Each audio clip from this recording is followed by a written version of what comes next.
Welcome all to the Student Achievement and Wellbeing Standing Committee. Today on Monday, June the 15th, 2026. We will have our territorial acknowledgement, and following that we will stand for O Canada. We would like to acknowledge that the lands on which we gather today are the lands traditionally used by the Haudenosaunee, Anishinaabe, and the Tsimshian people. We also acknowledge the enduring presence and deep traditional knowledge, laws, and philosophies of the Indigenous peoples who share this land with us today. we are all Treaty people with a responsibility to honor all our relations.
Thank you again. I'm looking for someone to approve our agenda tonight. Trustee Wasim and the seconder, Trustee Pajakowski. All in favor? That is approved. Do we have any announcements tonight? None that we know of? Moving on. Declaration, are there any declarations of pecuniary interest? I believe we have no delegations tonight. And staff follow-up is not necessary tonight, so we move on to our reports. Tonight we have 6 reports brought to us by Superintendent Hume and Superintendent Albrecht. Superintendents, do you I can come up and it's sounds good. Okay.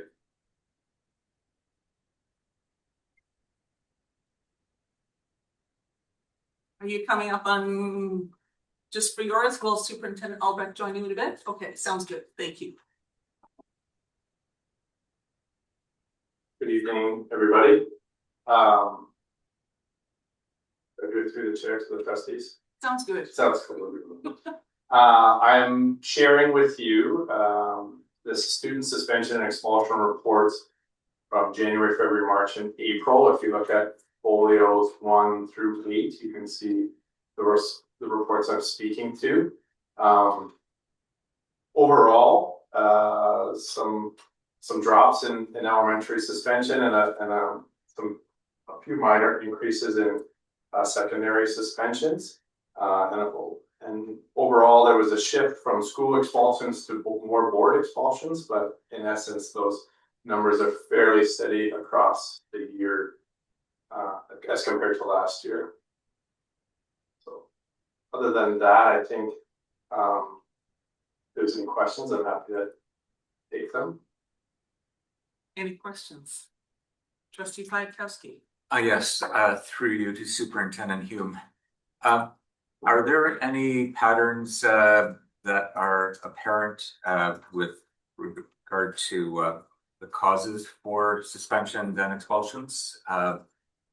That's it's not always reflected in the reporting, and unless I'm sitting in a disciplinary hearing, I don't necessarily know what has led to these suspensions or expulsions. So what trends are being noticed in that regard? Through the chair to the trustees, I did talk with the system administrator who helps put this data together, and overall there hasn't been a real change in pattern or behavior in terms of what students are finding themselves in trouble with. So overall, not a real change beyond historically where we've been with student behavior. Follow-up? So if I could just confirm, based on my experience on the discipline committee, that it's mainly incidents of of violence towards each other on or off school property? Through the chair to the trustees, certainly for the expulsions, that's often where students misstep and end up in that process. Yeah, thank you. Thank you. Trustee Madeline. Thank you, through you, Chair.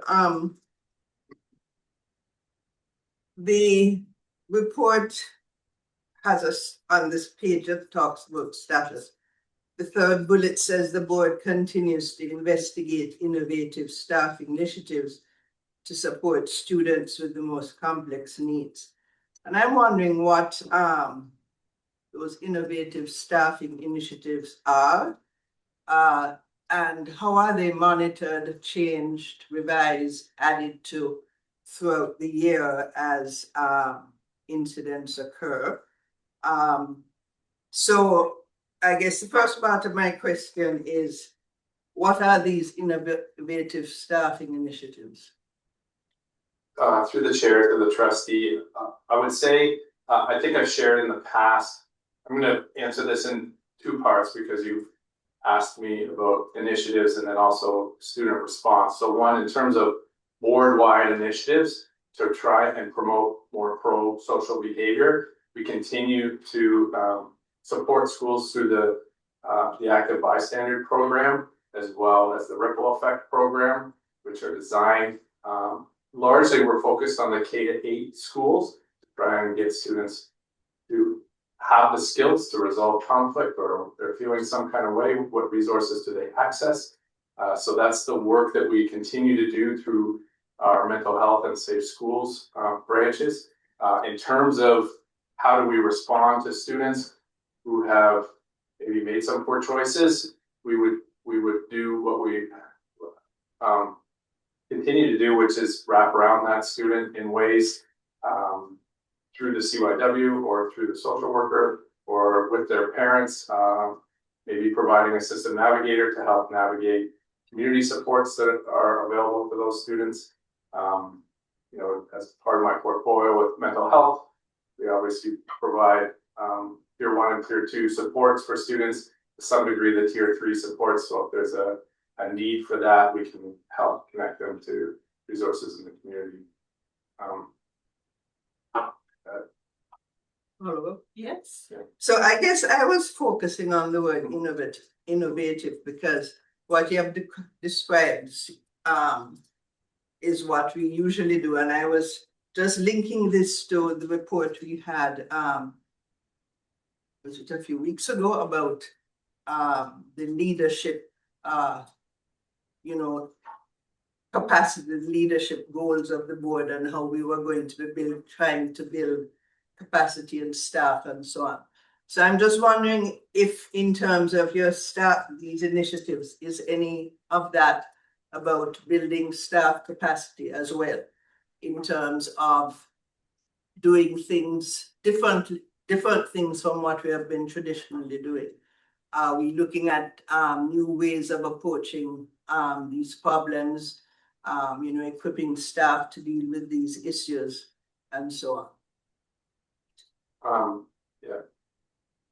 I forget what to say. So through the chair to the trustees, the TAP training and the tree training is also for staff. So they also learn how to participate in helping students with that pro-social behavior. We also, for next year, we have a restorative, looking at how to help schools build those restorative practices. At this point, it's essentially we want to provide for some pilot schools a wraparound approach so that all staff in that building understand what restorative practices look like and feel like, and how they can use them to continue to create pro-social behavior out of students. And the other piece that we're also, in terms of innovation, working towards, I'm working with the Human Rights Department on procedural fairness and what that looks like. And according to,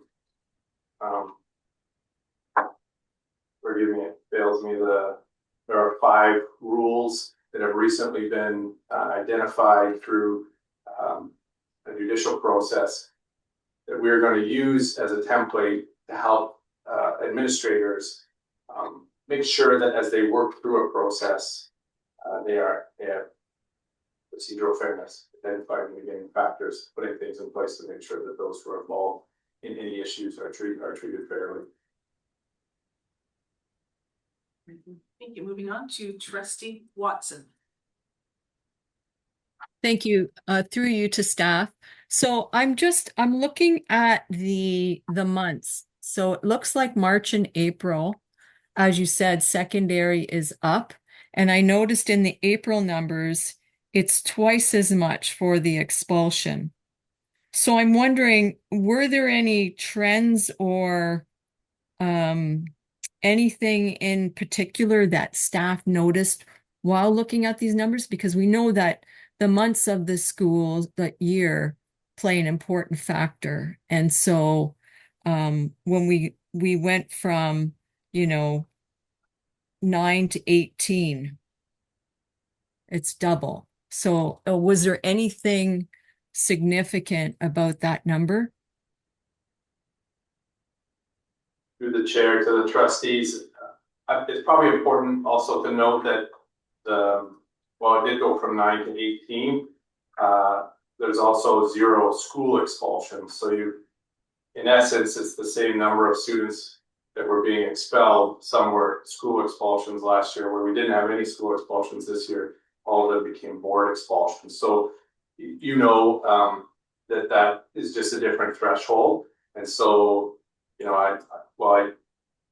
I can't speak to every case. I mean, and not to mitigate it, but it's 9 students out of the 20,000 in the secondary system who, at this point moved themselves from, if we take into consideration that there are no school expulsions, but a few more board expulsions, and kind of the low number of students who are engaging in this activity.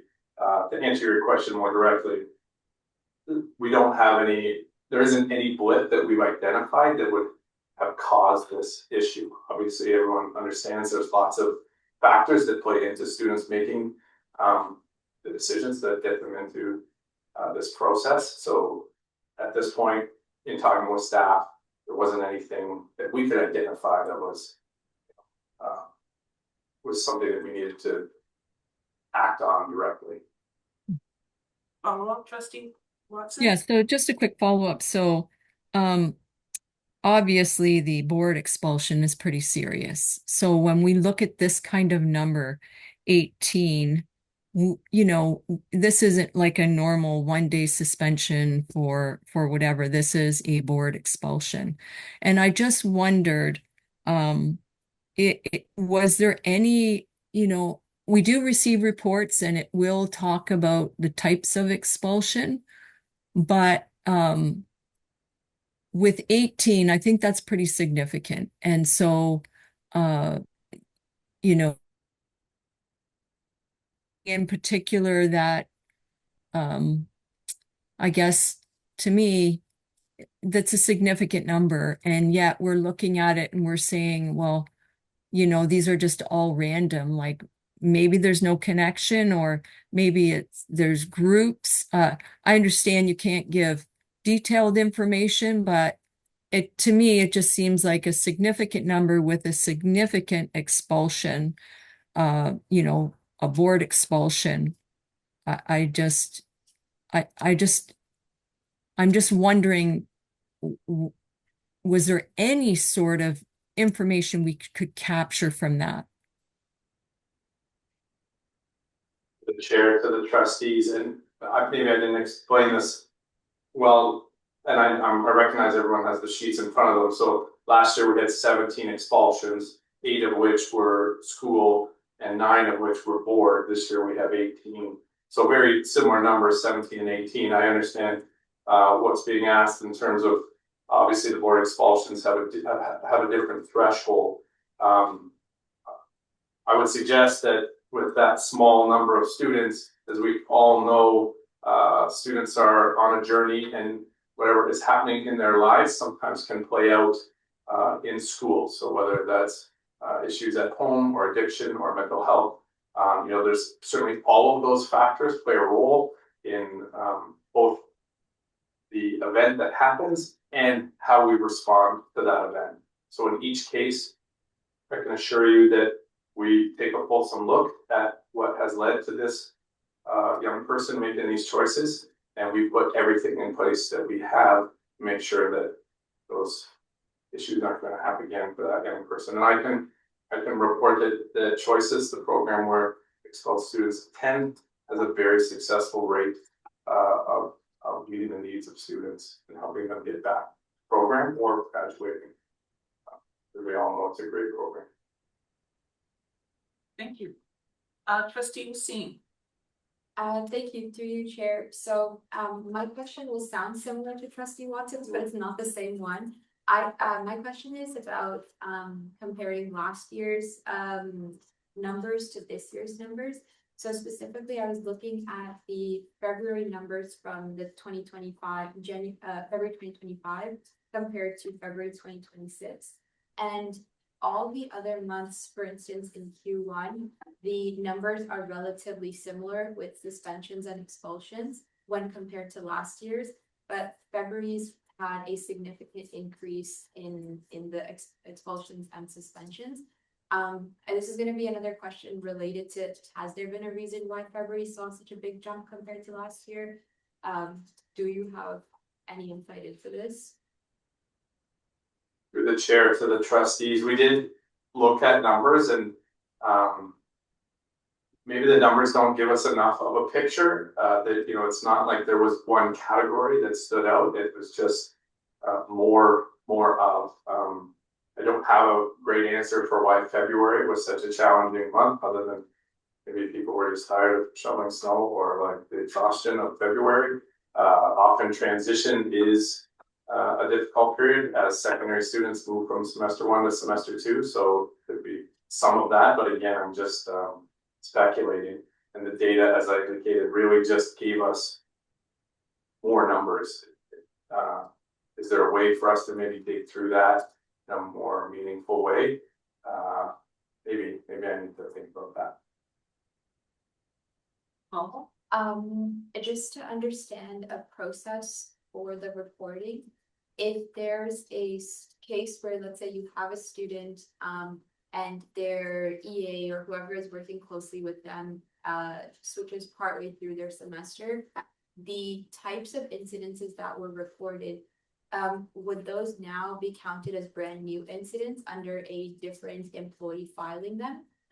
I'm just trying to understand, how do we count the number of incidents as they get reported? Is it on each time a student behavior occurs, or is it based on who's doing the reporting? Through the trustee through the chair to the trustee, it would be every incident that occurs would be recorded. Okay, so for instance, if one student engages in a behavior, is there coordination to ensure that only one person files a report related to it, or is it possible that sometimes multiple reports can be filed on the same incident? Yeah, through the chair to the trustees, it would be, there's one suspension report that is written up, and it's most often the vice principal who manages the case based on the alphabet that they serve at the school. Yes, thank you. Thank you. Trustee Weston. Thank you, through you, Chair.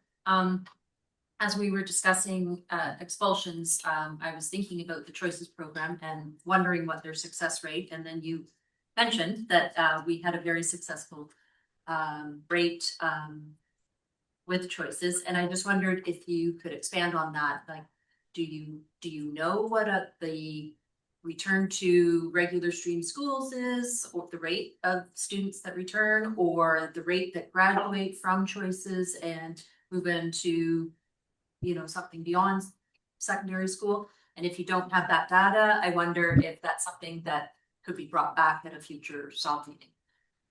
Through the chair to the trustee, I don't have it with me right now, so I will be able to offer.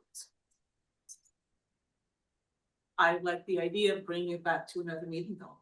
That's actually really good information. It's a fantastic program. Yeah, thank you. And any follow-up? No problem. All right, thanks. And now trustee Watson.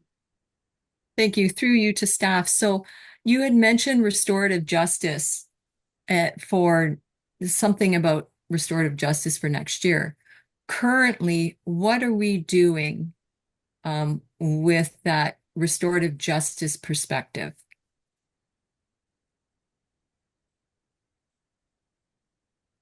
Through the chair to the trustee, in terms of what are we doing, I would say that restorative practices fall under the umbrella of a lot of the work that we're already engaged in. So that would include, in my mind, the active bystanders, the ripple effect, being trauma informed, and the training we've done with staff around trauma informed approach to their work. I would say it's included in all of our administrative procedures, including how we work through a suspension or expulsion. And by that, I mean us considering the mitigating factors that are part of a student's life and not just addressing the behavior, but understanding the complexities of the individual we're trying to work with. So I think restorative justice is a word. I just to be clear, I didn't say restorative justice. I talked about restorative practices because restorative justice can mean a very different thing, but restorative practices is an approach to supporting the well-being of students every day, which is something I think we do in a variety of ways, including ones I mentioned. Follow up, trustee Watson? Yes, thank you. So when you said the restorative practice for next year, what specifically is that? What can we look forward to for next?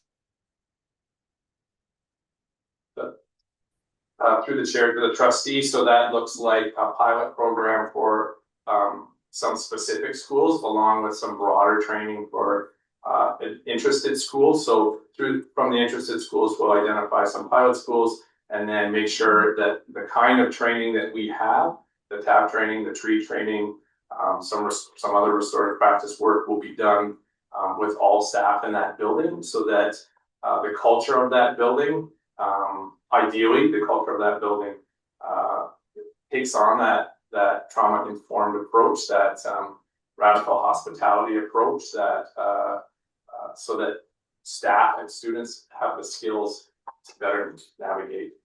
And so to answer your question, I guess more directly, it would look like a pilot where we kind of do a wraparound approach with some specific schools, so that instead of just a few staff members who are interested in this work moving through it, the entire school will be a part of that. And we want to see if that kind of saturation can have a bigger impact than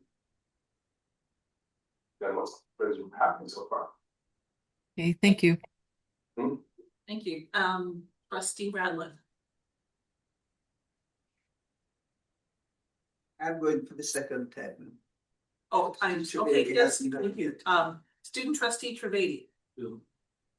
Just right into the air. Through the chair, thank you very much for the report. It is incredibly informative and important. I just have a quick question for you.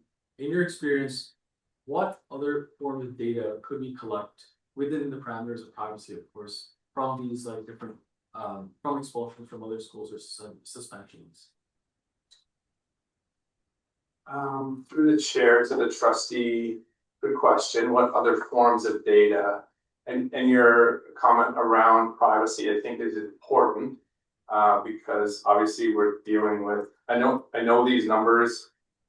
You know, we're talking when you're talking about 9 or 18 students out of 20,000. You're talking about not to mitigate, but it's a small number of students who are really struggling at this point in their lives. We, you know, as an institution, you know, I think it's really important that we understand that we are a learning institution, a relational institution. We are not a carceral institution. And while this process can feel carceral, ultimately where you land is the best program that we have for young people, which is a small classroom with lots of resources. Because we know that navigating a building of 1,400 individuals, when all those individuals are teenagers, can be really difficult. And so, to answer your question, what other data? It's very, from my perspective, it's very qualitative. it's about understanding who those individuals are and working hard to meet their individual needs. It becomes very difficult to come here and offer a panacea for what is a very emotional topic, violence and the scariness of what some of these individuals can get up to. So I don't want to paint a picture like we have all the answers, but certainly maybe what's being discussed here, maybe there's a way that we can unpack the journey of these individuals in a way that better informs our next steps. So we have to take that back and think about it.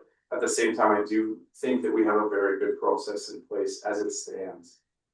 We do have a great program, and we do have people in place to support kids when they get to that place. Ideally, no one's getting to that place, which is where lots of our preventative work lies. Yes. Through the chair, thank you very much for your response.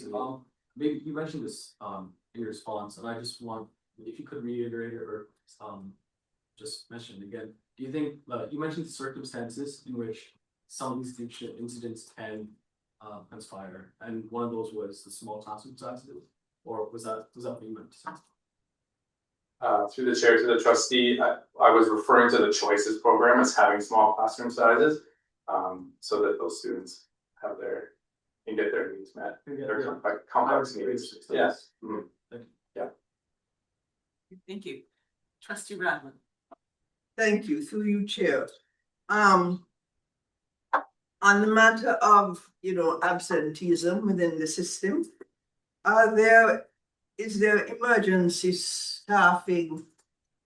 Are there approaches for emergency staffing for all employee groups? Or is it just for teachers? To the chair, to the trustee, maybe I need help first.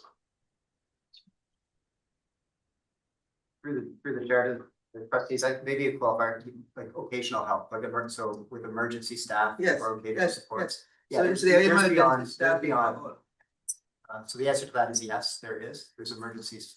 There would be emergency staff or for educational assistants, for instance, ECs, for instance. So yeah, so it does go beyond teachers. Thank you. And my follow-up is there the ability to collect data in terms of how different employee groups have different contributions to student success?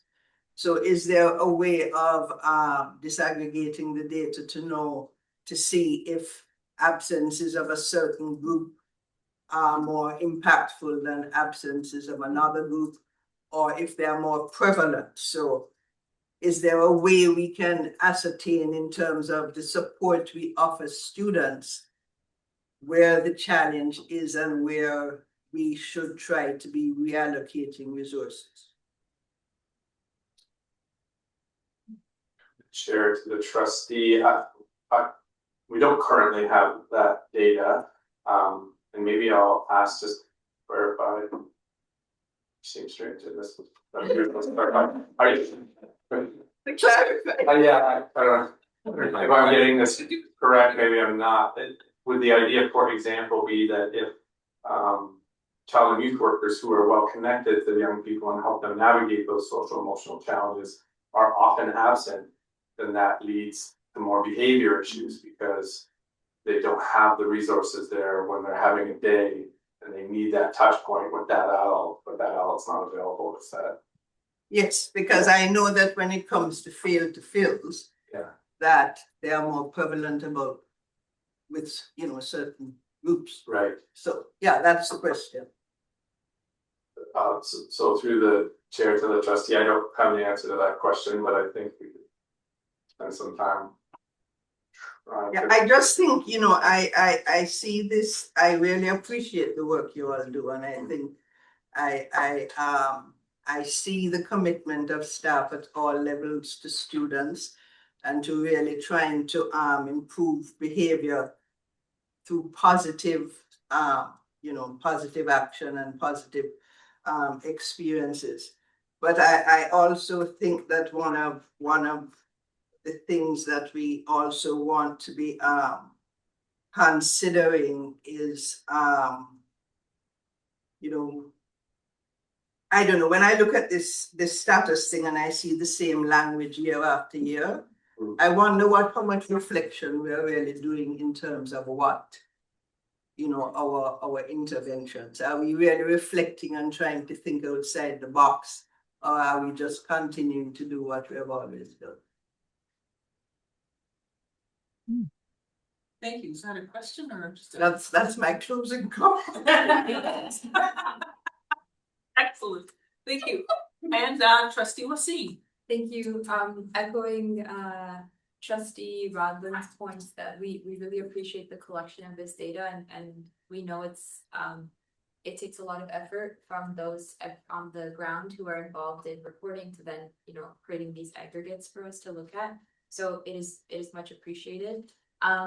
One of the questions I had was specifically related to how we can use this data to determine if there are earlier interventions that can perhaps help reduce incidents coming to a more violent or more, I guess, like a heavy resource demand moment in schools.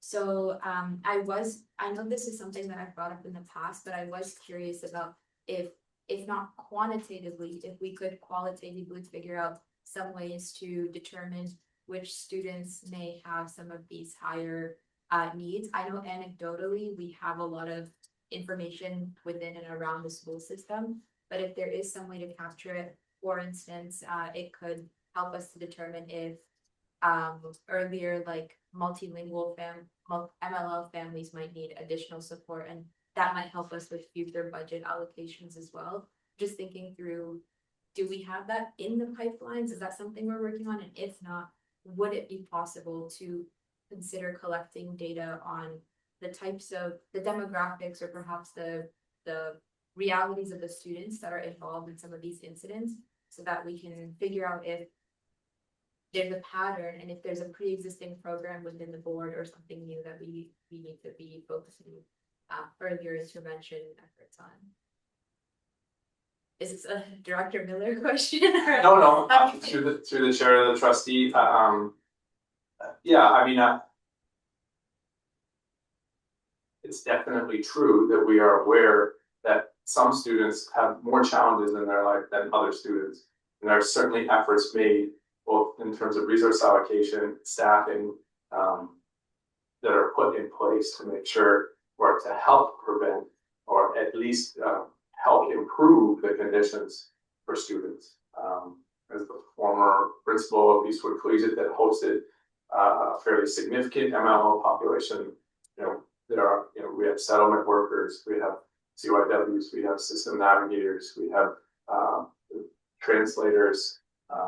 We work closely with our friends in, for example, on Muslim social services to help families learn about life in Canada and adjust, because certainly some of what can happen can be the result of just not knowing or not having resources or not having the supports in place. But definitely, that is a focus for the board and it's a focus for the schools. Having been in that situation specifically. Yeah, just I appreciate the perspective from your experience as a principal as well. For instance, there could even be consideration of what additional partnerships the board may need. I think if it's a case where we notice that certain students, if they haven't eaten enough the night before, haven't gotten breakfast, perhaps that means looking more into the Nutrition for Learning program or the Food for Kids and seeing what else. I know we have robust processes to help identify those students, but perhaps there's something else to consider in our budget or in our programs or in the partnerships.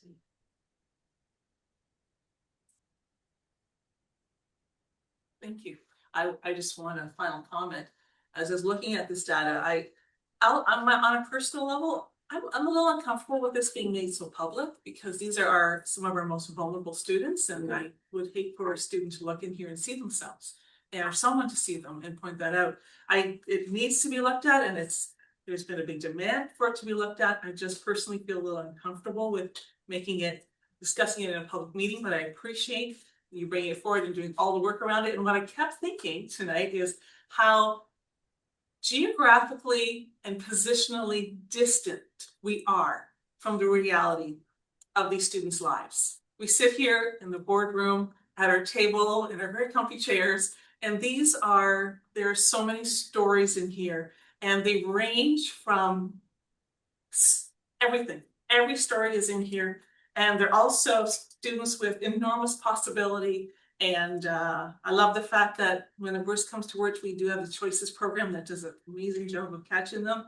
But I am so grateful to our staff on site, our teachers, EAs, CYWs, ECEs, administrators, many of whom lost sleep over some of these students, trying to do the right thing for them. And so I just want everyone to keep that in mind, that there's a whole lot of information about this that we cannot discuss at a meeting like this, but there's so much more behind all of this. And I'm grateful to everyone out there who's working hard to keep our students peaceful and accepted and welcomed and happy in school. So thank you very much. Thank you for saying. All right, any other questions? Good, thank you very much. Superintendent Albrecht.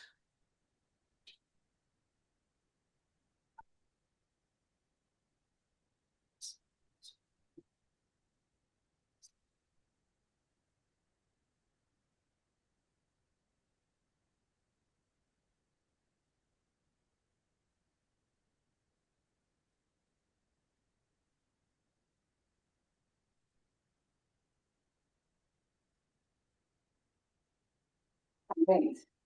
Okay.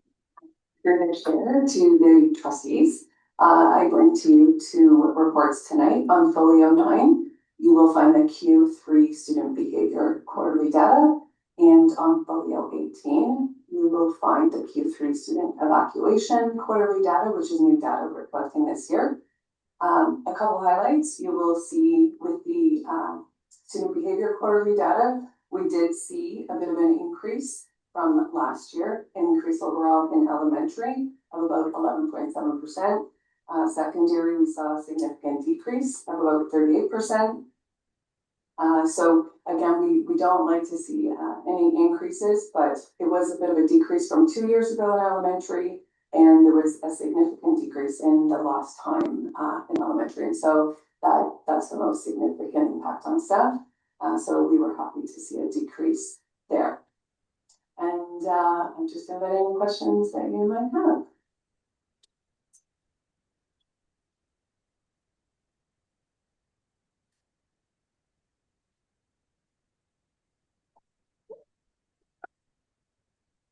Okay, what we're going to do is we're going to take questions on the first report. So we'll do questions on the first report, which is folio 9. We'll keep this, so we'll stay focused on a topic. So looking only at folio 9. Questions, and I saw some hands. Just give me a moment here. Trustee Piatkowski. Yes, thank you. Through you to Superintendent Albrecht. The breakdown of which staff groups are impacted by these behavioral incidents raises some concerns and questions. So I noticed that nearly half of the incidents are affecting either educational assistants or child and youth workers. And what I'm wondering is if that is a manifestation of the fact that they're working with students who may be more prone to behavioral incidents. So I'll ask that question and then I will have a follow-up. Through the chair to respond to the trustee's question. There's no question that our EAs and CYWs are working most closely with our most complex students. They are working with students every single day, all day, and supporting them with their behavior needs. So they are definitely working most closely with our complex students. And then my follow-up is, given that, it strikes me that's going to lead to absenteeism, either because of injury or because of emotional injury, or people leaving the profession because they're getting hit every day. And so what steps are we putting in place to help that employee group in particular deal with the number of incidents that their behavior or violence, in fact, in order to make them want to keep coming to work, either on a given day or in a given school year? Through the chair to respond to the trustee's question. Over the last number of years, we have been trying to be very responsive to the needs in the system and looking at the referral data that is coming in. We've been noticing patterns in the referral data and using that to drive some decision making around the development of teams. So we have teams who respond through our MDSC to respond to things that come up and are quite significant. We have also developed some teams that are more proactive in nature. So we've been doing that over the last couple of years, where schools go through an application process. And so the work happens up front, not just in response to. So very much, what are the things we're seeing? What are we noticing? What are some things that we can do to build the capacity of staff? And the people who do that work are working. We have EAs and CYWs on those teams, as well as teachers, so that there is that connection between the roles themselves. It's an EA who's centrally assigned supporting an EA or CYW. We also have behavior analysts on that team, and they are really critical in helping us understand what is leading to behavior, what those triggers might be, identifying, we call them, oh goodness, I almost forgot the word, indicators. So we know things that might be triggers, and sometimes staff can figure those out, and sometimes the central team that will come in and support, identify those so we can avoid those triggers. The other piece that has been happening over the last couple of years is looking at indicators. So what are those things we're noticing where a student might be starting to escalate? And so we want to be able to respond to what we call a low-level indicator or an early indicator, rather than getting to a place where the student is quite dysregulated. So we have people who are working side by side with those EAs, CYWs, teachers, to recognize those and be able to respond early. And we kind of think of it as, we might call it trigger stepping. And so being able to reduce that behavior early on, respond before it gets to the point where there could be an injury or a need for an evacuation. Thank you. Trustee Watson. Thank you. Through you to staff. So as I'm looking at the different charting, and we can see that in the first quarter, the numbers are steadily rising. And then the second quarter, we can see that they're rising, but sometimes they'll go down and up. And then the third and probably the fourth. So it's not going away. And I guess that's the point I want to make. It's not going away. So when you mentioned that, that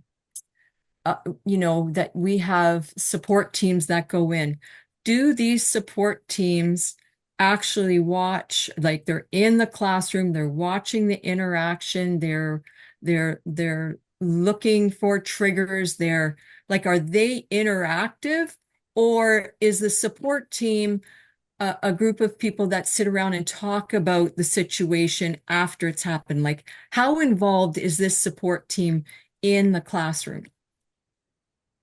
Through the chair to respond to the trustee question, they are most definitely in the classroom.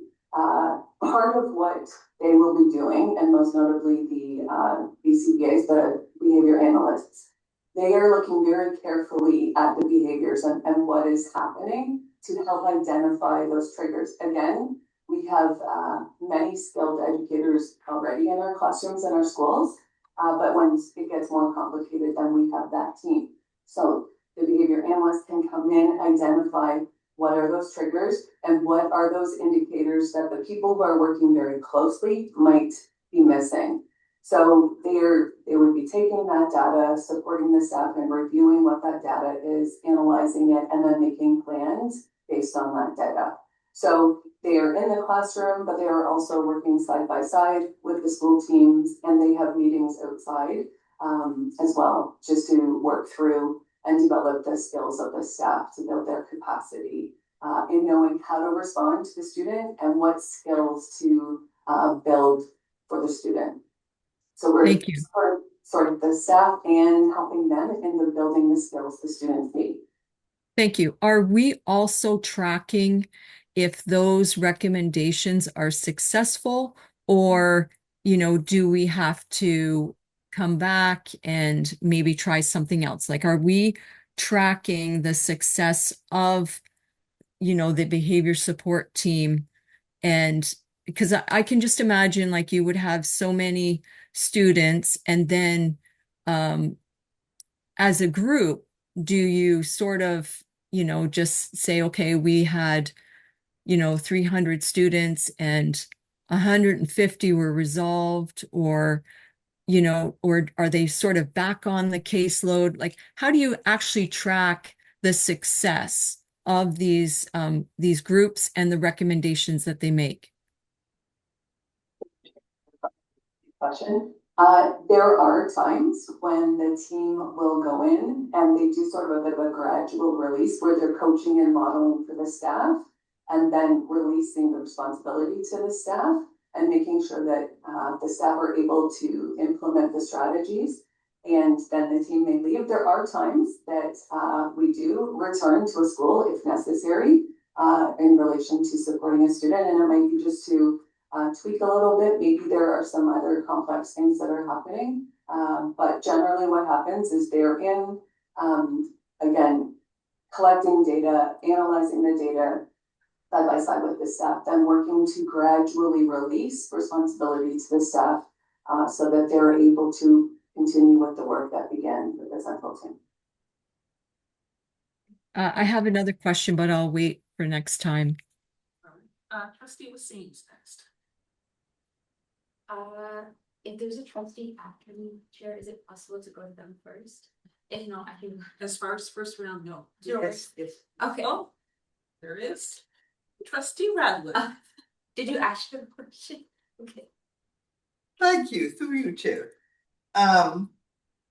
So we have appreciated all the work. It's a tough portfolio and a tough situation, you know, based on the lack of funding, lack of resources, and the general lack of support given boards to deal with our students who need our support. So I've heard that you look at trends, you know, throughout the system, and then you allocate, I forget what the term is, itinerant staff and so on. I'm wondering what is done on school sites. Is there a process for staff at schools to sit, assess what's going on, problem solve together, try X, try Y, review, and maybe refine practices or refine school processes? Because collecting system data is absolutely important, but some, you know, staff work in schools. So, and we know that schools are unique. So what is done at the school level in terms of gathering data, problem solving, reallocating, just assessing how things are going on site? Through the chair to respond to the trustees' questions. So at the school site, we have what we call our student support process.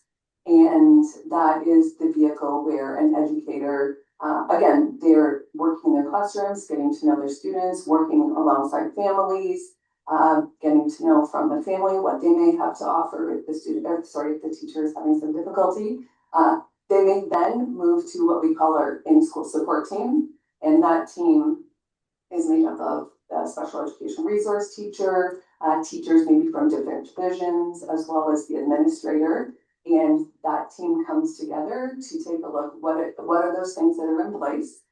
We look first and foremost at universal design for learning, differentiated instruction, ensuring those foundational pieces are in place, and then looking at what are those next steps so that that team comes together to problem solve and put those strategies back in place in the classroom before they would work through the further process within the student support process through MDST, where they would access central team.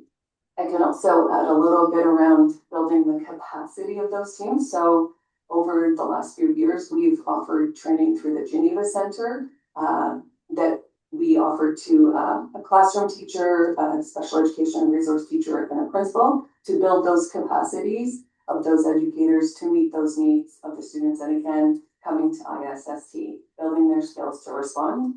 We also, again, sort of thinking through that data we're seeing, we started some professional learning this year for schools, and they sent a school team which included school administrator, special education resource teacher, and a classroom teacher in the early years. Again, to look at what are some, we use PPM 140, we need to use an ABA approach. So building the capacity of school teams to, so learning and developing those skills and putting those practices in place in the classroom. So some PD that we've been doing to upskill people at the school level, at that ISST level, to reduce ultimately the number that may have to come through to MTST. Thank you. So there is the formal process. I guess you're using all these acronyms. I have no idea what you're talking about, but there is a formal process for getting together and assessing student need and so on. And I guess I am thinking about not the formal process, but a more collaborative staff-based process where we use the people on the ground. So we know about, ISST, who comes there, and you have teams and so on. But just looking at the status, as I was saying before, it seems to me that, in a time like this, when you have constantly reduced funding, insufficient staff, and all the challenges that we face in public education, the only thing we can do that doesn't cost us money is increasing the way we work together. And so, because the resource that we have that doesn't cost us any money is the staff we have who have ideas. So are we changing, or are we continuing to do what we used to do when we had more resources? Through the chair, to respond to the trustee's question. So the student support process itself is, very similar to what it has been around. We work at that classroom level.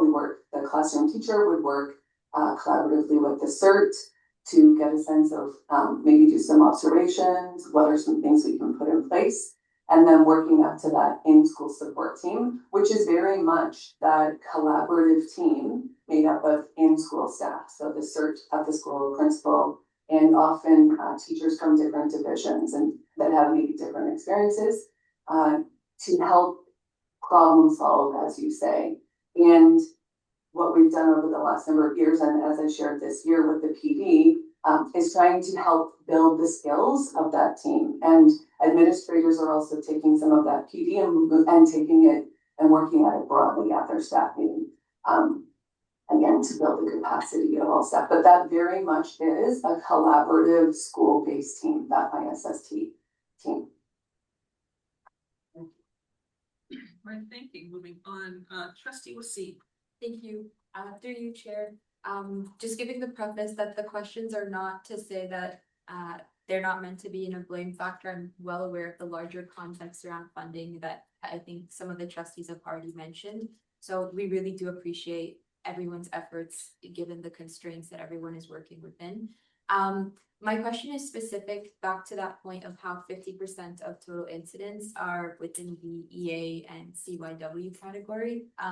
So for staff that fill out a violent incident report when, or any of those reports once something does occur. From my understanding, is there a section on that form that allows them to offer suggestions for what could have helped to prevent that incident from occurring? Is this a part of the form?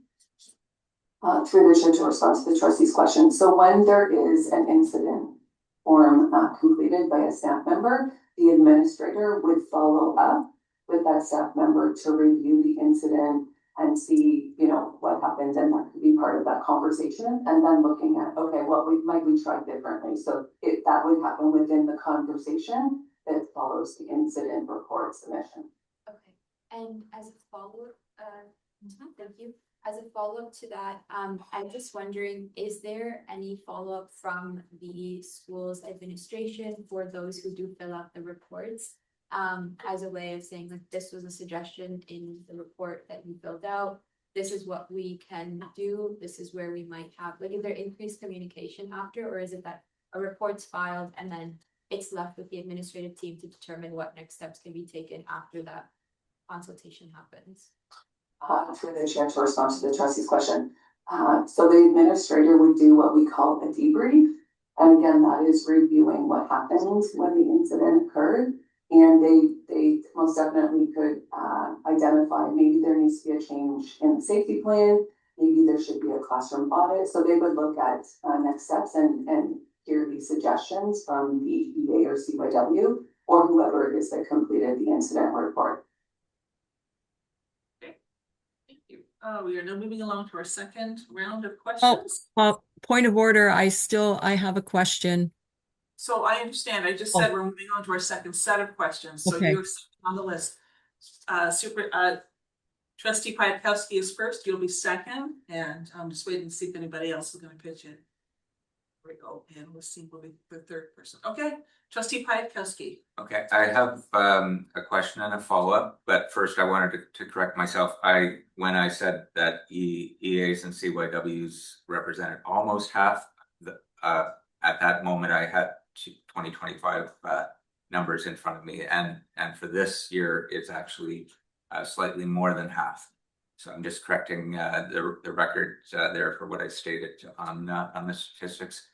So my question is about the presentation of data. For elementary, we have broken down elementary and elementary vocational, and I'm very aware that for secondary, we have one bargaining unit. They're not separate bargaining units. But do we know for the small number of incidents affecting secondary teachers, how many of those are permanent teachers and how many are occasional? Through the chair to respond to the trustee's question, I apologize. I do not know if those are permanent or occasional staff in secondary for those. Okay. Also, my follow-up, if I may. Okay. The next report that we're dealing with is a new report, and this is a report that we've been getting for some time. But one of the things I like about the report on evacuations is that it doesn't just break down elementary and secondary, it actually breaks it down by grade. And I'm wondering if we have the data by grade, whether we can get more detail on exactly what grades these behavioral incidents are happening on future reports. Through the chair to respond to the trustee's question, I'm trying to picture. I believe we do have grade-based data, and I think we could take that back to the team and determine what would make sense. Trustee Watson. Thank you. Through you to staff. So obviously we know that there's some PD for the teacher in school, and as you had mentioned, these teams will go in and work with the classroom and whether it's the EA or whoever. But it seems to me that the gold standard would be that students who need support would have someone there with them. And that's not always the case. And so I understand we do have EAs that can be deployed to a school. And I'm wondering, how many EAs do we have that can be deployed to go and support a school? Because it's wonderful, we're going to go in and look for triggers, and it may not happen overnight. It may take a few months. So what do we have in the interim while the recommendations are being formed and, strategies are being set up and practices are being modeled? What are we willing to give the schools that are struggling the most? Who are we willing to give to them for the day-to-day support? Question. So those would be the members of the teams who would be going out. And again, dependent on the referral, it would determine what would make the most sense as far as the central step to go. It could be an EA, it could be a CYW, it could be a teacher. Often a behavior analyst is a partner in that for at least a portion of it. And then the EA, for instance, might be partnering alongside the other EA, that's the school-based one, again, to take the recommendations and work on those recommendations from the behavior analyst and the team. So just to follow up, so I guess I'm wondering, what does that mean? Like, how many EAs do we actually have to be deployed, or people? Are we looking at 9 or are we 10? And, are we also staying there long enough to support, or are they just deployed to another school? I guess I just want to make sure, and I know everyone's trying their best, because this really is about student achievement. Talking about this has nothing to do with anything else except student achievement and making sure that every student lives up to their full potential. And so, do we have enough people, and are they staying a significant amount of time until that school feels that they've been supported? The chair to respond to the question. The team would go in, again, if it was a referral that came through, they would have a goal related to that referral, and they would work through the goal alongside the school. And when that goal is achieved, and when we feel that we are able to release responsibility to the school because they are in a good place to do that, then that's the point in which we leave. Okay. Thank you. All right, Trustee Wasim. Thank you, through you, Chair. I'm just looking at the you mentioned that the student evacuation quarterly data is a newer report, is that correct? So I was looking at the evacuations by panel, and it shows the grade breakdown, which is really helpful. Could you just provide some insight into how this breakdown by grade will help the board make decisions related to whether it's classroom resource allocations or any other, like what does this grade breakdown, how do we plan to use this data? Through the chair to respond to the trustee's question. So the evacuation data is very much in line with the referral data that we've been receiving. So we have moved many of our central supports and dedicated them and focused on those early years because we know that is where the needs are. So what we see here in the evacuation data very much aligns with the referral data, and that has been driving our decision making around the allocation of our resources and shifting more so to those early years. And one quick follow-up on this. So when I scroll to folio 17, I see that across years, generally speaking, we do see that there's like a decreasing trend of the types of incidents that occur that are reported. So, I mean, one conclusion I'm coming to is that I'm hoping in some schools in certain contexts and settings that the feedback that's being provided by those who are submitting incident reports is being incorporated. I do worry that there some of these pieces might obviously be cases where it is extremely difficult to make changes to supporting a student due to recurring needs or whatever else might come up.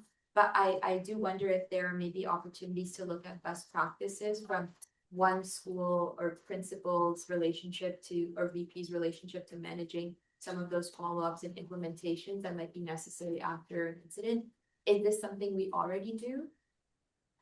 Through the chair to respond to the trustee's question, definitely, because we have the teams who are working across the schools. Again, we do see some of those patterns, and some of that has been the driver in the shifting of some of the work to being more proactive, doing some of that PD, offering the Geneva Center PD. And having the beauty of the PD that's happened this year, where we brought the school teams in, is then there's a school administrator, like a principal, special education resource teacher, and then a teacher. So you can also collaborate. So if I'm there as a principal, there are other principals who I can collaborate with and learn from. So we're learning as a school team, local to our context, but then people in similar roles to be able to do some brainstorming, think about how to do the work, and just learn from each other. And Trustee Weston. Thank you. Through you, Chair. A lot of my questions have been answered because mine was around the follow-up to a incident report and whether the debrief happens. You've assured me that admin follows up with staff after the incident report. Does that happen every time is my question? And I'm wondering, is it who is it followed up with? Is it the person that does the report, whether it be a teacher, an EA, a CYW, doesn't matter, whoever it's in the report, that's who the debrief is done with. And as part of the debrief, are administrators checking in with staff to see how they're doing? Through the chair to respond to the trustee's question. Yes, so when the debrief happens, the debrief is with the person who completed the IR. So if it was an EA, the debrief would be with the EA, the teacher, etc. And there is a section within the IR where the administrator would note, because maybe from that conversation, there will be a change to the safety plan. It depends on the situation, what the sort of next step is, but there's always that reflection and seeing, so what happened and what should we or might we do differently, and that's part of that conversation. And then, yeah, just as a follow-up, it was what was going to be done with this information. So some of it is fed back into the schools as best practice, and some of it is fed to the board. Again, sharing best practices. Is that correct? Through the chair to respond to the trustee's question. So the data that is collected, then we can see maybe there are some patterns within it. But then again, it's really at that local school that really best practice is being relayed between the administrator and the school. And maybe we end up following up because the health and safety department works closely with special education. So they may reach out and say, there are a number of IRs that have come in from this school. We're seeing a bit of an increase. And there might be someone reach out to just connect and get ahead of and kind of early intervention point. So, and then that would be best practices centrally working with the school.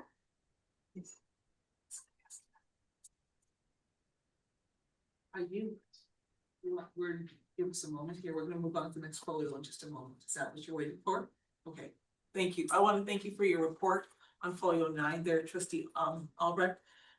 These are not these are tough numbers to look at, and the impact on our staff who are every day in the classrooms trying to help students. This is this is tough to look at and to analyze and critique and figure out what to do. All I want to say is, if you know someone in the classroom, just give them a hug. Give the support you can in whatever way you can. People often ask, well, this solution and that solution. And I'm like, it's an all hands on deck situation right now. And I appreciate the fact that Trustee Radlin brought up a couple of times how our funding has just continued to just be just chopped and dwindled and the impact of that. So thank you very much. We're moving on now to the next folio, which is folio 18.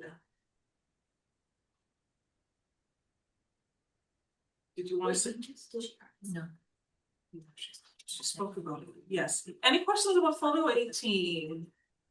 Mr. Stevenson.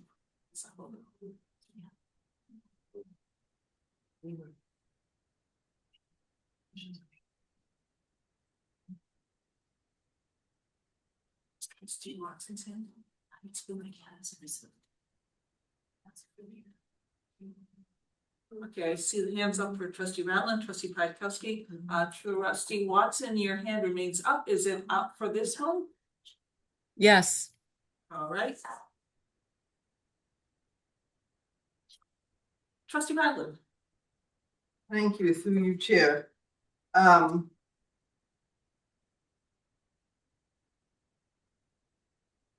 always, I always find these reports challenging because we are looking at numbers and incidents and we are talking about kids. And so it's about the humanity behind the numbers. And I am, in terms of evacuations, interesting, useful information. And I'm just wondering if moving forward, and I know we have to respect privacy and so on, but I would certainly appreciate to learn about humanity behind the numbers. So why? So this is what is happening, and are there, our students experiencing whatever, as Trustee Wasim referred to earlier. So if we could just get some context, especially for these little ones, K to 3, in terms of what is causing the emotional distress that leads, and then because this is about also with the school board partnering with our community agencies to access what again is declining services, but in terms of seeing if we can seek partnerships and work together with people who have services to offer us.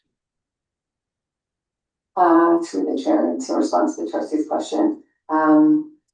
So we definitely are seeing an increased number of students with complex needs. So we are seeing an increase in number and an increase in complexity. Many of the students are maybe just learning to do school. You raised the good points around community services and community supports. We know that many of our families don't have the opportunity to access some of those resources, and so the first time they may be connecting with any of those resources is when they arrive at school. And so again, we've seen a decrease in those over the years. So some kids are coming to school and have lots of learning to do when they get to school. And the staff in our classrooms, I know, work extremely hard to meet those needs.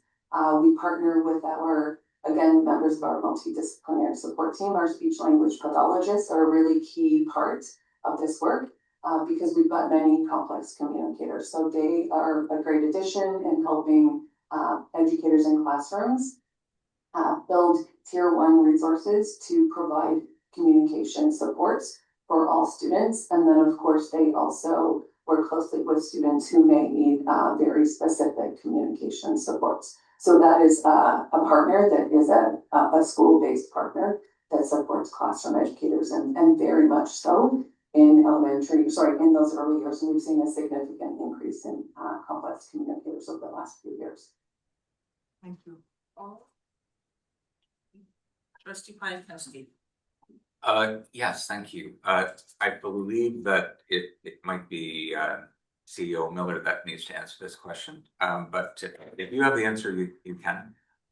Following the first report on evacuation data that we received, trustees asked Trustee Ratland or Chair Ratland to write to the minister asking for more support and asking them to have other boards collect and report the same kind of data that I believe we're the first board to gather and publish.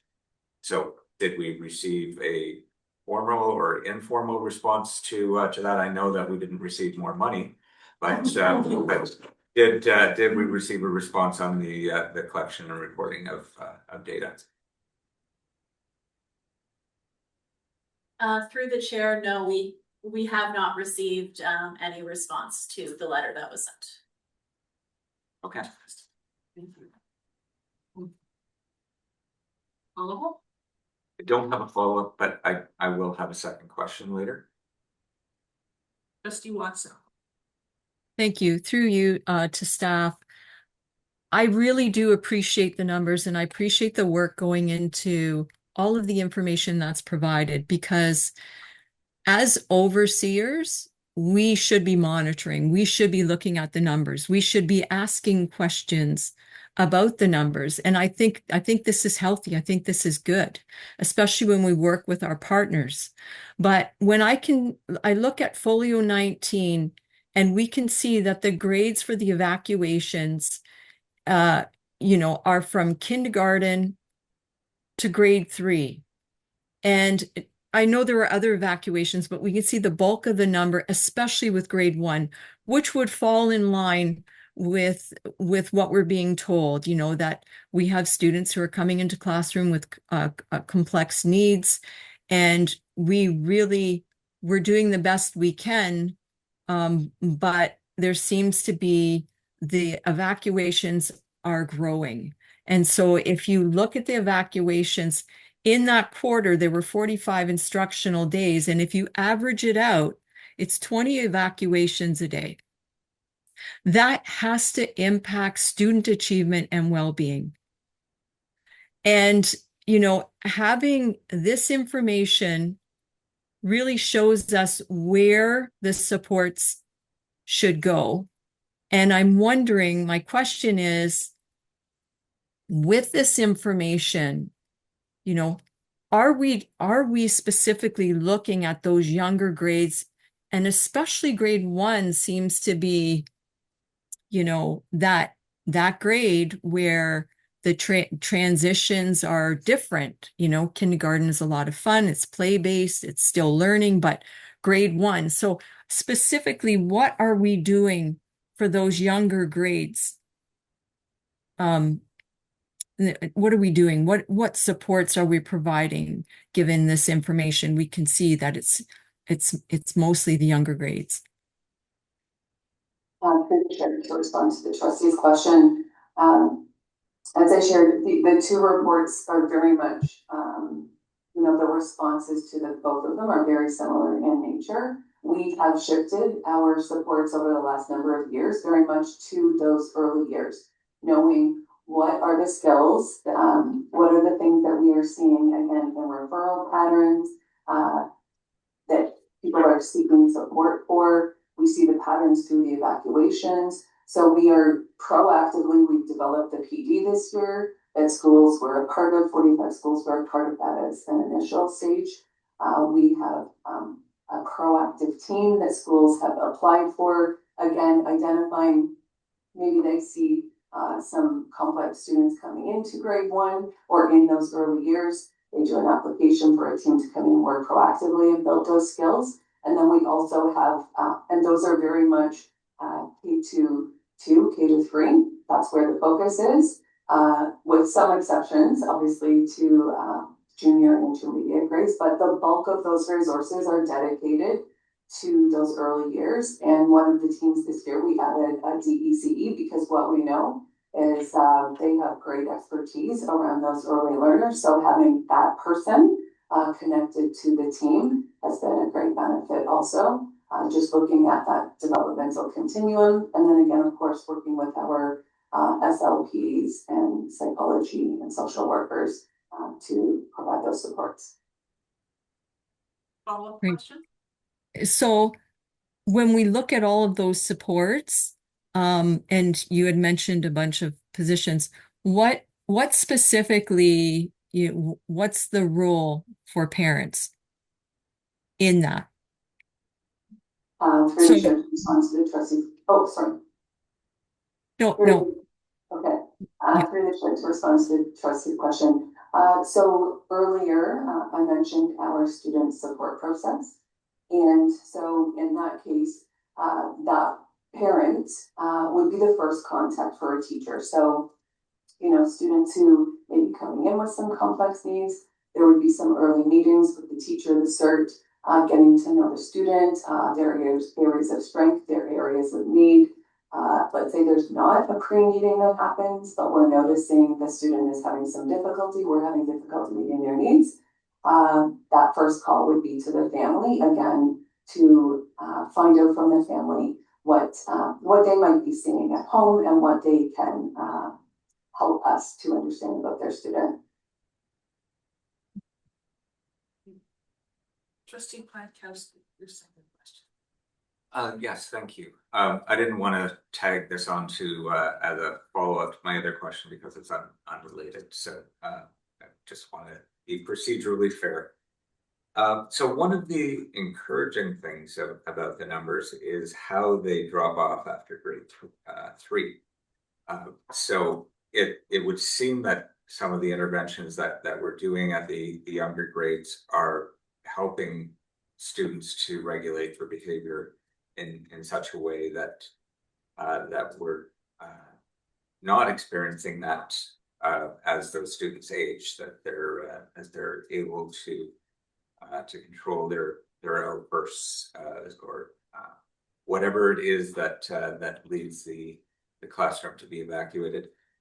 But like Trustee Watson, obviously the numbers in grade 1 are a huge concern, and I wanted to ask a question that relates to what we've heard about our enrollment numbers, that increasingly people are treating kindergarten as something to skip, that if they there are more students whose first year of school is grade 1, and we've seen that in the enrollment numbers. Most of our loss has been in JK and SK.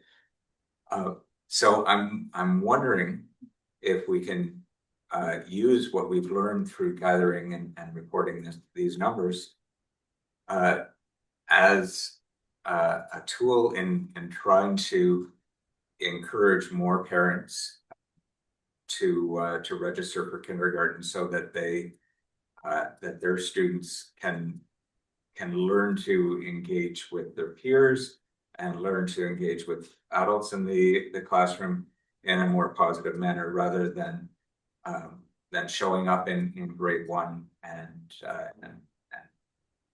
not having the skills that they need to navigate grade 1 because they weren't in kindergarten, perhaps. Through the chair to respond to the trustee's question, I think those kindergarten years are amazing. It's a very rich oral learning environment. What we know is, you know, kids learn from their teacher, they learn from the DECE, any support staff, EAs that might be there. But what we know is absolutely fantastic is what they learn from their peers. So that peer modeling, that peer communication, we see huge benefits from that. So the students being in that classroom, learning from their peers, noticing what their peers are doing, and lots of families identify that when they come to school, they see a significant increase in growth and increase in independence. So I think, yeah, it's great if it's coming into a really great environment. Well, Trustee Watson, your hand has been up. Yes, thank you. So my question has to do with, and I'm wondering if this is monitored. So when there's an evacuation, I'm wondering if you actually track, and because I don't know, whether an evacuation happens while a student has support or an EA, or if a child doesn't have support or an EA, because I know that for each student, they're very different, and, you know, they would have different triggers, and, you know, some might have an EA and some might not have an EA. So I'm wondering, do you track that kind of information as to why there was an evacuation? Through the chair, to respond to the trustee's question, We don't specifically track if there was an EA in the classroom with the student. The categories are here as to sort of the why when that educator makes that decision. I would say that if we are getting to the point of evacuations, that at that local school level, that administrator is responding, paying attention to what's happening in their classrooms and shifting resources as necessary. Follow-up? Yes, thank you. So I know that there's so much to track. There's so much information and we can't, track everything. But when it comes to, especially students with complex needs, I think that would be an important thing to track. I do, and I have spoken with EAs, I've spoken with parents, and for, let's face it, in education, it really is about relationship building. And I'm wondering, if we do understand that, here's a student, they really need an EA or they need support. Are we able to give that? Like, I know this is great information. It doesn't give us detailed information. And I guess what I'm looking for are some like root causes of, and it comes down to we're underfunded. We all know that we need some more support in the classroom. We need more EAs in the classroom. We know that. But, this is a good start, but I just think that if we could, distinguish between students who have the support, if they're less likely, the complex behaviors are less likely to produce an evacuation. And I know the whole situation is difficult because we really need support in the classroom. So I'm hoping that maybe in the future we could sort of get extra little pieces of information without identifying who, what school, whatever. We're not interested in that. We're interested in student achievement and well-being. And if there are any sort of root causes which we could support, I just want to say, I think there were two questions. Trustee Watson, would you like to choose your one that you'd like to answer it right now? I guess I'm wondering, are we, because we've received this information about evacuations, are we considering maybe gaining a little bit more data so that we could be, more knowledgeable about certain things that do trigger an evacuation of, was there support in the classroom, or, was there a reason why there wasn't support, or I know you do debriefs, and hopefully, that happens all the time, but we're just hoping that, or I am, that maybe just a little bit more information about what sort of brings, the evacuation. Is it because, there wasn't support in the classroom? I'm just wondering, if there's a possibility to look at maybe a little bit more detailed information. To respond to Darcy's question, I think, as someone who looks closely at the data, I think that there are times probably that maybe we have an absence, that can have a significant impact on a student if their regular teacher is not there, or if there's an EA or a DCE that's away that day, that can have an impact. I know administrators work hard on contingency plans because we know that for students to have an educator in the classroom that they're comfortable with and have a relationship with, that's important. So we know administrators work hard on that. I think those are sort of more the one-offs though. I think, as someone again who looks really closely at the data, when, getting to connect with the schools and really looking at if there's a repeat of data, then a lot of it really starts to make sense, and we really do understand what is leading to it. And then that again is where that team can go in and help the school staff respond to those needs, put some strategies in place, put some things in place to get things back on track. And we see, I can't, give examples for privacy reasons, but I have 5 that would come to my mind right away where we saw some really increased needs, have a really good understanding as to why that happened, and we were able to provide some supports and get things back on track. Thank you. Trustee Weston. Thank you. Through you. I was looking back at the last report we received, and the numbers have increased.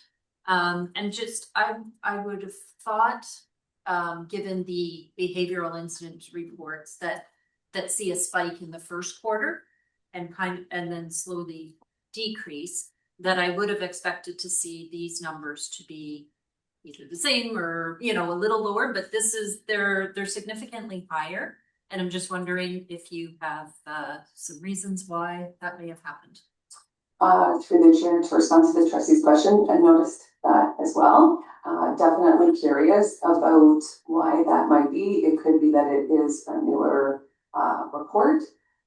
It could be, I know that I can have seen some spikes at certain times of the year. So like when I think of within this, post March break, we see an increase. And then there was the long weekend shortly after that. So when we see a lot of transition times for students and kind of close together, we do see some spikes there. So there are some pieces that make some sense, but again, since we're in our first year, we don't see that year-over-year data to really get a good sense of it. Yeah, follow up. I guess I'm thinking about next year and whether this data will be used to help inform some decisions for September, as far as how we're supporting students, how we're supporting staff, where staff are being placed, all of those kinds of things. Through the chair, to respond to the trustee question. So really this data, when we look at sort of those patterns and those trends, that drives some of the work we're doing broadly. But when there are sort of an increased number within a single school, maybe within a classroom, then we're responding then rather than, thinking forward. So the bigger patterns plan forward, but when we see maybe in a single classroom where there's been an increase, then we're responding then in the moment at that time to get things back on track. But we do then think about those students who maybe have had some difficulty, and then really thinking about the support for those transitions. So planning, now, planning for those transitions for September, and then looking at what does that look like in September to get them off to a good start. Thank you very much, Superintendent Albrecht. Again, this is challenging numbers to look at.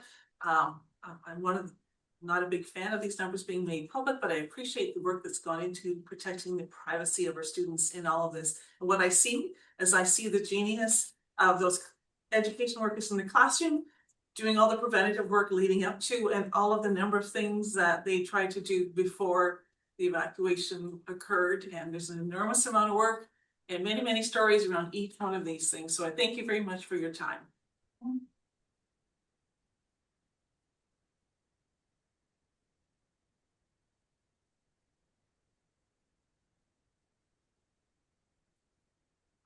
All right, moving on to board reports. First thing on the agenda here is outdoor education. At the January Student Achievement and Wellbeing Standing Committee meeting, there was a delegation on outdoor education. I believe our delegate is here tonight listening in. I appreciate that. Following that delegation, the committee recommended that the topic be added to a future meeting agenda, and it has been scheduled for tonight.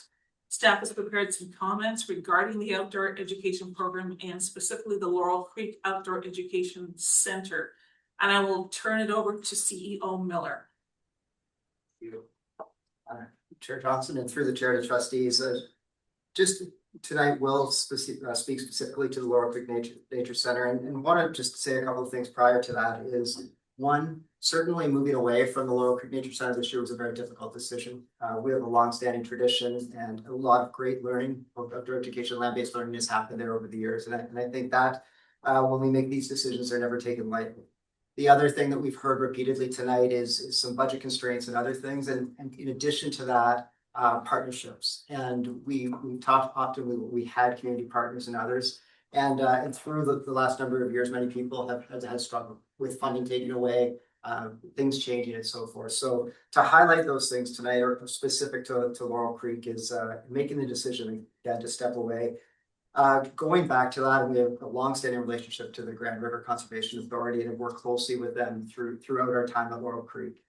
Up until about 2021, we had a pretty consistent lease rate of about $20,000 a year. So that was that was what we were paying. As things started to change, in addition to funding models, that started to go up. So we saw a spike of about $5,000 in 2021-22, almost $10,000 spike the following year, another $10,000 spike in our lease rates and so forth. And so those were some things that started to the point too that it really was difficult for Grand River Conservation Authority to continue to run that center as well. And in meetings with our partners, these were brought forward. So for the 25-26 year, what was one proposal was that in our partnership that we would take greater responsibility. And in doing so, not only would we lease the land and as we had for a number of years, but we would also take over care of the facility. So in doing that and in looking at that as a possibility, one, we would take on operating costs, which would be heating costs, lawn maintenance, snow removal, all of the things that would go along with that. And in addition to that too, we would also look at what were capital expenses over the next number of years. And so the facility, although certainly still structurally in decent shape, did have just routine maintenance and a number of things that had to happen. And we were presented with a plan. So the plan we were presented with looked at from 2025 to 2029, what those costs would be. And for us to take on those capital costs and so forth, it was a little bit over $1 million. And again, I want to speak to the strength of the partnership with the GRCA and that certainly these were all financial constraints we were all dealing with at this time. So in reviewing this and in reviewing these options for us, we just knowing what we were dealing with as a school board, and we've heard about that tonight, and just the many struggles or potential funding shortfalls that we find, whether it's within our schools or other programming that we're providing, that we made the decision to not renew our lease with the Grand River Conservation Authority and go back to the Huron Natural Area, which we had used as an outdoor education center, recognizing the program through the Huron Natural Center. Laurel Creek would differ in some of the things that we could offer. But it still did provide an outdoor education site for us. So in many cases we didn't go down. In addition to that too, we made the decision that we didn't go down staffing at all. We kept our 4 outdoor educators through this process as well. And certainly those were I'd say circumstances that we worked through in making this decision. So I'll give that information. One thing that I will add though, because I think it's critical to this conversation as well. And if we've been following sort of regional news, just recently the city of Waterloo purchased the Laurel Creek Natural Area from the Grand River Conservation Authority. So that may be an opportunity for us to explore some opportunities now that the city is taken over the area. Thank you very much, CEO Miller. Question. Yes, I have a question. Sorry, yeah, just a moment. There's a few hands up. So I see Trustee Wassine, see Trustee Pankowski, and Trustee Watson. Trustee Wassine. Thank you, through you, Chair. So I really appreciated that step-by-step, year-by-year breakdown of kind of what's led to the decision-making stage that we're in right now. I was particularly attuned to the point on the fact that the region of Waterloo has now purchased that land, and the city, a lot of government things going on. The city has purchased that land, and I was wondering, you mentioned that there might be a chance to revisit what a potential partnership could look like. Is this just right now? It's like a verbal potential, or is this something that, for instance, we've already started to look at by looking at numbers or perhaps discussing with the city? Just want to get a sense of where we might be in that process. So through the chair to trustees, it's still fairly new. The purchase just happened quite recently. So as far as numbers and what those might look like, those will be conversations that we're committed to having. And we'll see what may transpire. Thank you, no problem. All right, trustee Pipes. Yes, through you to the CEO, I'm wondering if perhaps the chair meeting with the mayor, some elected official involvement might help that process of discussions with the city of Waterloo, or do those discussions need to happen solely at the staff level? Through the chair, that'd be a good decision. I think those types of opportunities, I think we should take advantage of those if possible. In many cases, ultimately, I guess to operationalize things, it certainly comes to staff, but I think to ask the questions is something that could be a positive way. Trustee Watson. Thank you, through you to staff. You know, and basically that's my question, you know, with this potential partnership, that we just don't walk away. And I'm wondering, is there like a time frame? So potentially, would this be a conversation that happens at the beginning of the school year next year? Like, has anything been formally set up at all? Or is this, you know, just sort of just an idea for now? Through the chair to trustees, there has been an initial conversation to try to get to better understanding of what may be available, and that is where we are at this time. All right, and so just a quick follow-up. So there has been a conversation, and again, I'm like, I don't want to pry, but when I'm asked about this, I want to make sure that I have the information. Is it something that you would expect that is going to be pretty positive, or is it just an initial conversation just to sort of ask if there's an ability to have some sort of partnership? Through the chair, as I said, there's been initial conversations just to see what even opportunities are available. Okay. Thank you. Trustee Weston. Thank you, through you. Don't really have a question, just a comment, appreciation for the commitment to outdoor education. At our recent PIC meeting, the topic came up, and the members that spoke on it were very supportive of outdoor education. They find it very helpful for their kids and their student achievement and well-being for our students.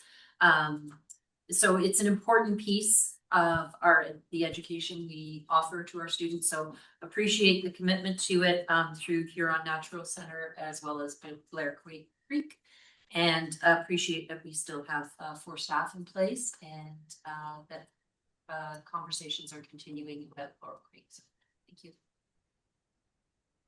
Trustee Wasim. I will just add to Trustee Weston's comments of appreciation that thank you so much to the retired outdoor education specialist Sean McCammon, who has had 27 years of service with the board.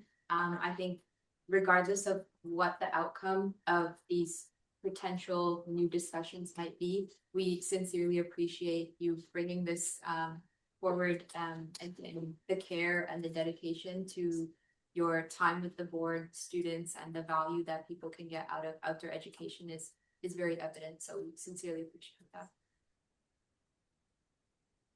Right, thank you. Well, that's been a tough decision to make, heartbreaking on many levels, and yeah, thank you for advocating so fervently. All right, thank you very much. Moving on to Folio 21. We have a motion. The motion has been, it's actually been tabled and seconded, so we're in a good unique spot here. Manager Rydell, you have? Those moved in second. Yes. Yeah, and they're supposed to move on to now, so discussion.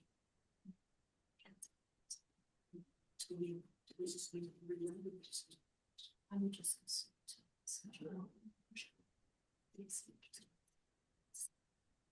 Okay, since this has been read and it has been tabled and it's been seconded, trustee, we're gonna move into questions. Trustee Watson, do you have anything you'd like to say about the motion? Yes, thank you. I would like to say that with this specific motion, you know, you can see all of the reports tonight and the concerns that, you know, we've expressed with whether it's student suspension, expulsion, student behavior, student evacuation. It only makes sense that we would have this committee as a starting point to have a conversation with the people who are actually face to face with students in the classroom. Now, we are here because of student achievement and well-being. And we know that when there's an evacuation, an expulsion, behavior, you know, all these complex needs, we know that that's interfering with student achievement and well-being and the classroom environment. And I just think that this is the logical next step, that we would all come together with, you know, specific staff to talk about ways in which we could support and help and also advocate, because we're told you're receiving enough funding, you're everything is fine. And yet we're actually one of the only boards or a few boards that are actually collecting data to say we need support in the classroom. And so I remember a few years back where we were invited with our partners to talk about some of the concerns in the classroom. I really don't want to go through that again. I'd rather formalize the process where we can all meet together. And I know that there are ideas that have been presented to trustees that don't have a cost. And so we can talk about that. We can talk about, you know, just the whole advocacy piece and ideas and brainstorming and looking at best practices. This would be a typical committee we used to have years back with the Good Schools Committee. We talked about a number of things for the Good Schools Committee, and now we don't seem to have a committee like that anymore. But so I'm hoping trustees can support this, and I'd like a recorded vote. Right, questions? Discussion, yes, trustee Radler. Thank you, through you, Chair. I appreciate the intent of this motion. But I do think that, you know, there was a Good Schools Committee, but now there are several committees that do the work that's discussed in this motion. There is SEAC, there's a Health and Safety Committee. We have a research department. The bargaining units meet, I think, regularly with staff. I'm not sure how often. You know, budget is looked after by finance. We have a very capable finance department. And so it's not clear to me what this committee could add to that. Because these issues are already being discussed. We already have people who are, you know, talking about trends. We hear in reports best practices. And yes, this is about student achievement and well-being. But we also, you know, committees need to have a purpose. And I think if we are duplicating what is already being done, then that is not, you know, something that is going to contribute to student achievement and well-being. My other concern is that some of the stated goals of this motion, addresses things like funding. And funding is a provincial thing, and we advocate for funding regularly, all the time. We send letters, SIAC advocates, we have all the school boards in the province advocating on many of these issues. And so it seems to me that this committee, a formation of the collaborative subcommittee, would have nothing to offer that's not already being discussed, that's not already being worked on. And so I will not be supporting this motion. Trustee Piatkowski. Yes, thank you, Chair. Through you to trustees. I think that the motivation behind this this motion is sound, and I'm sure that people can tell through the questions that I've raised at tonight's meeting and throughout my term as trustee that I'm quite concerned about these issues. But like Chair Radlin, I have concerns about duplication, and particularly in the view that under Bill 101, the province has actually removed the authority of trustees to ratify collective agreements. They are signaling that they would like trustees to be even more removed from employer-employee relations than they currently have been. So it's a year in which collective bargaining is taking place, and I don't think that we need to put our oar in, because we're not to do that anymore. That is the clear indication of the government that we don't have a role in doing that. We can keep raising questions as we do at this meeting and at other committee meetings.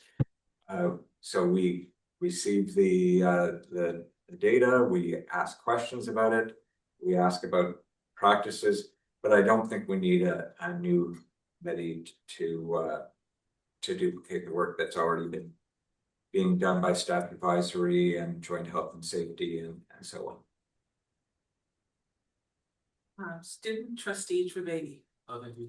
Through the chair, I understand the motion. I understand the proposal as well, but like Chair Radlin and Trustee Piatkowski, I don't really see how this could take action and move forward to create a better, safer students.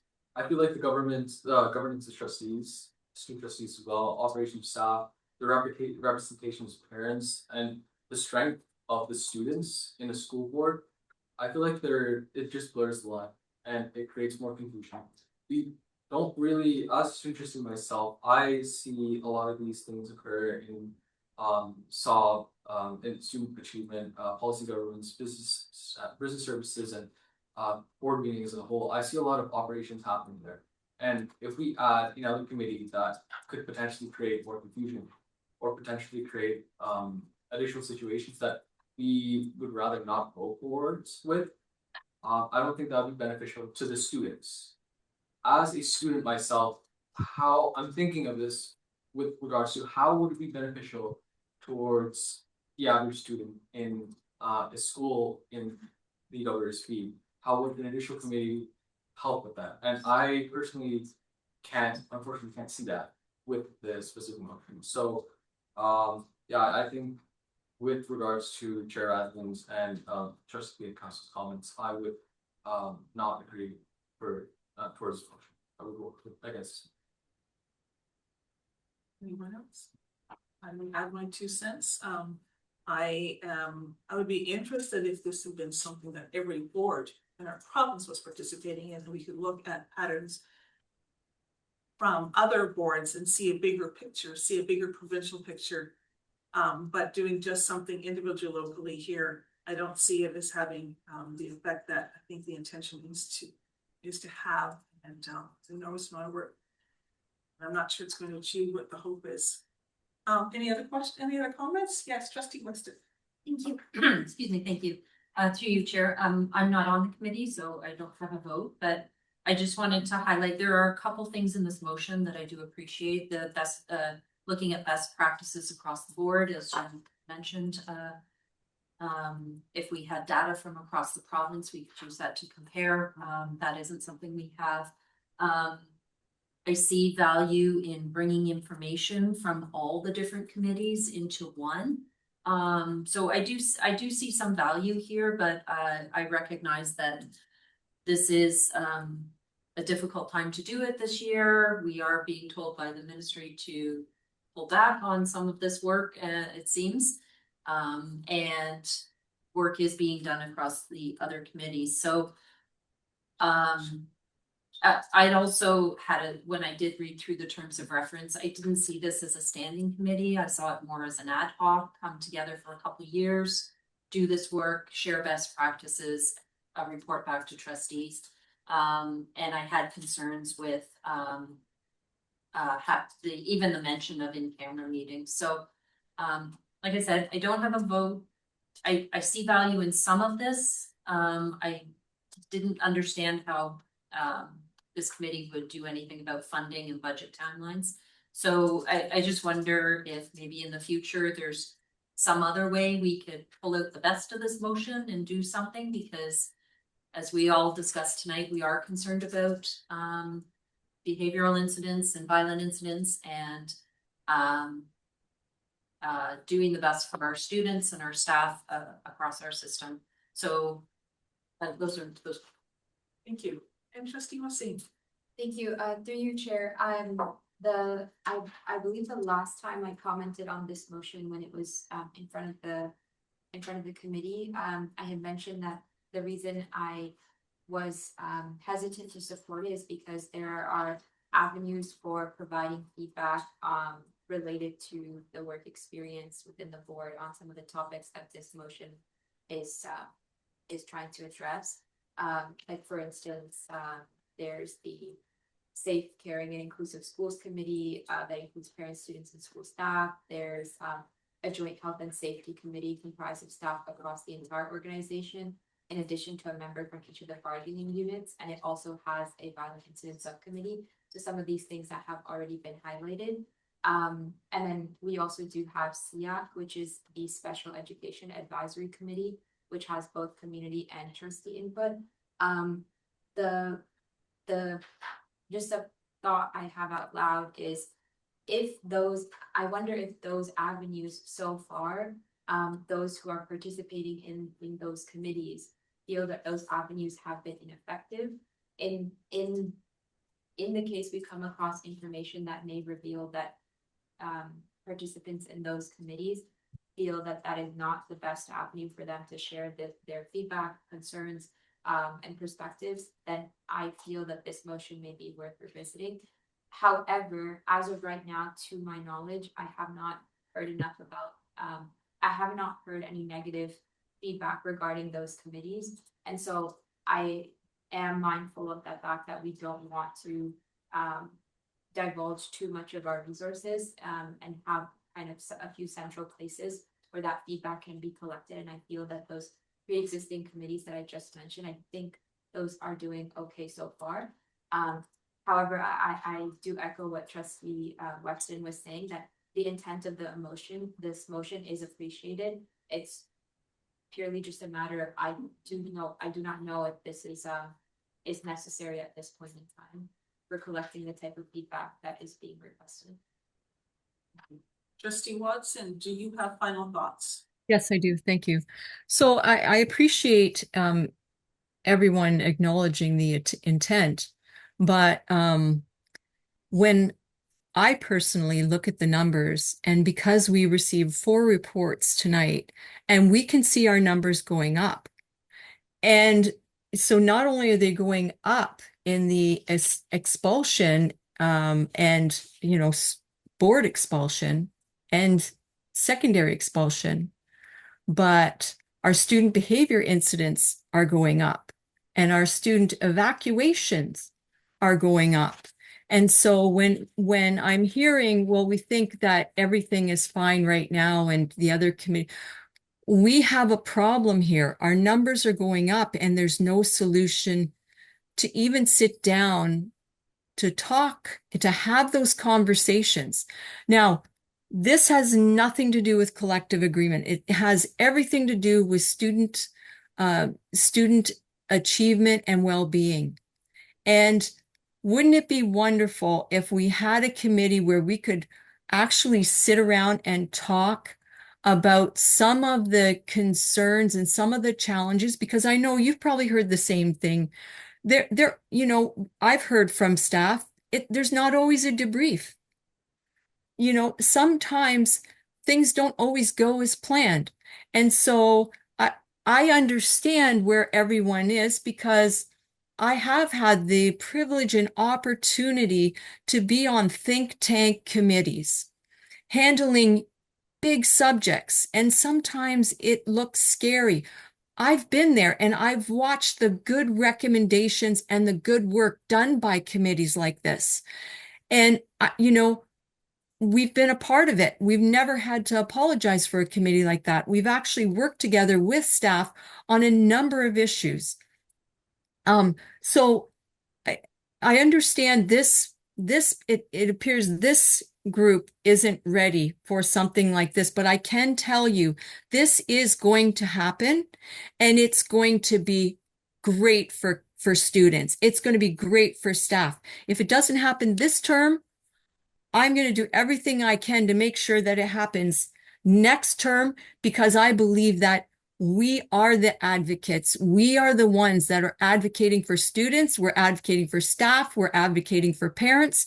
And if we don't know the data and we're not willing to sit down and have those conversations with staff, then we're going to get pretty much the status quo of what we currently have right now. I don't want that. I want us to take the next step, and asking questions, that's wonderful. But actually sitting down and listening to some of the challenges and ways that we can support our students, the frontline staff, that's a whole different story. That's whole next level. So I hope that, you know, trustees can support this, but if not, I will say that this is something that I'm very passionate about, and I won't stop until we actually sit down and talk about all the challenges that parents face, that students face, that staff face, and it's all related to behavior. So. I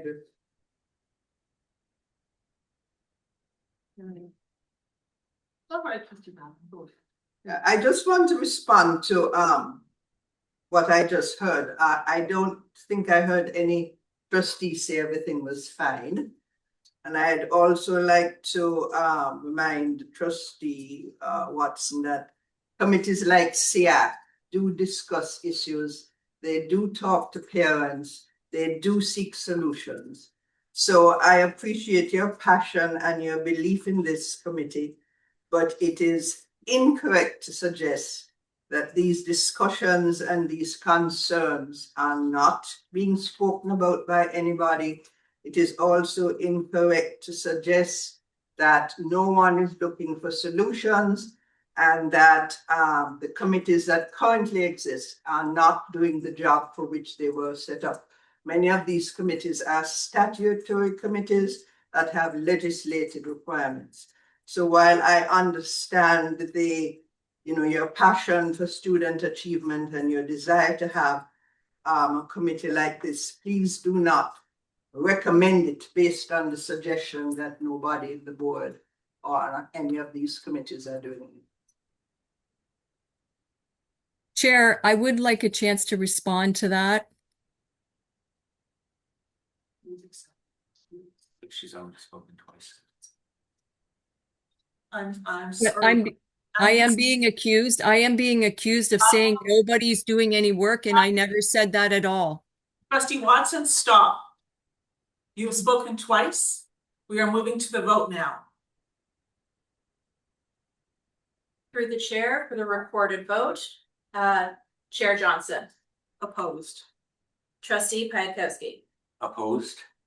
Trustee Radlin, Opposed. trustee Wasim, Opposed. trustee Watson, In favor. student trustee Core, Opposed. student trustee Trivedi. Thank you, and that motion is defeated. At this point, we need a motion to extend the meeting. We are close, but we need a motion. We have trustee Radlin was moving, moved it. We have a seconder. Do not have a seconder. Then the meeting is adjourned.